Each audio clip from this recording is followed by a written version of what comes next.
Welcome to Story of My Life.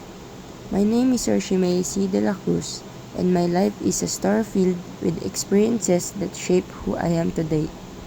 Like many students, I have faced challenges that tested my strength, confidence, and determination.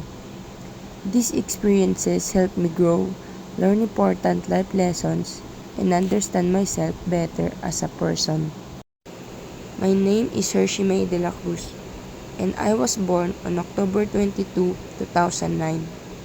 My life is like a blank notebook, slowly filled with stories, lessons, and memories. Each year adds a new page, sometimes happy, sometimes hard, but all part of my story. I grew up in a family with three siblings, and I am the youngest. Being the youngest felt like being the smallest flower in the big garden, quiet but still growing. My family taught me respect and perseverance.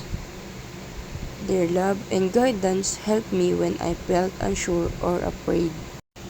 In my childhood, I loved playing with toys, making little worlds with my imagination. Those days were filled with laughter that felt like sunlight in a room, warm and bright. Later, I discovered my love for cooking, where I could turn simple ingredients into something special. Cooking taught me patience and creativity, showing me that small efforts can create big results, just like life. Growing up, I faced challenges that tested me. Each problem felt like climbing a hill, hard at first, but reaching the top gave me pride and strength. These experiences taught me to keep going even when things are difficult. Now, at 16 years old, I am still learning about life and myself. My dream is to become a successful and confident person, ready to face the future with courage. My story is still being written, and every memory, picture, and lesson is a page in my notebook. Like a flower slowly blooming, I continue to grow every day, becoming the person I am meant to be.